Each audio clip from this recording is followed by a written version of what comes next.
কত সম্পত্তি রেখে গেছিল রে, যে খালি পেটে চা খেতে পারিস না। না না বৌদি থাক, ওসব বিস্কুটের দরকার নেই। আমি বলতো দাদাকে একবার চট করে ধরতে রেখে দিতে, আমার হাতে না একটু সময় নেই। আচ্ছা রেখে দিচ্ছি। হ্যাঁ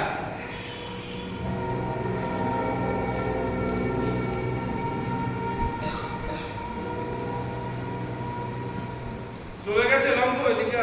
হ্যাঁ ওরে হ্যাংলামো শহরটা এবার বন্ধ করো।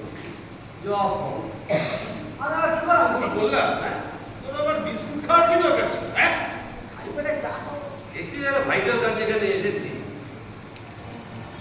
আজকে এখান থেকে এই ডিলটা ফাইনাল করে তবে হয়েছে।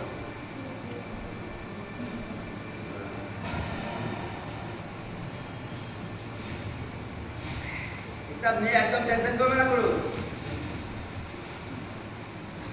একদম টেনশন করবে না।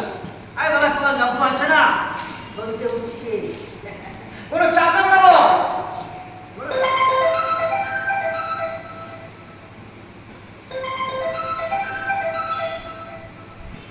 কাজ বল।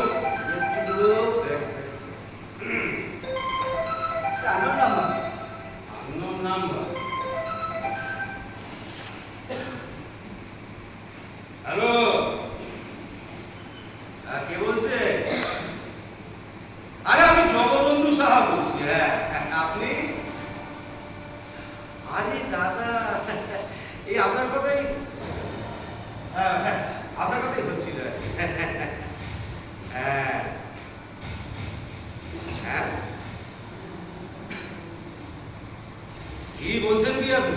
আমার কাগজপত্র সব রেডি হয়ে গেছে, সামনের সপ্তাহে আমি রেজিস্ট্রি করবো। আর এখন আপনি শুনুন দাদা, শুনুন শুনুন একটা কথা ভালো করে শুনে রাখুন।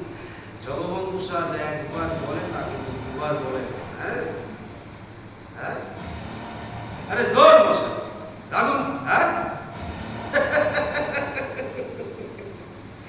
শুনুন শুনুন শুনুন, লোকাল থানার ওসি, হ্যাঁ কর্পোরেশনের বড়বাবু, আর এই সমস্ত পার্টির ছেলে ছোকরাগুলো আছে না, সব আমাদের পকেটে থাকে, একদম চালাকি করার চেষ্টা করছে। ঠিক আছে এখন রাখছি আমি।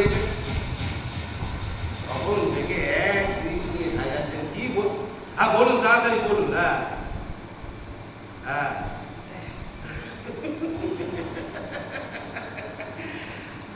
আপনি কি আমাকে গান্ডু ভাবেন? হ্যাঁ গান্ডু ভাবেন?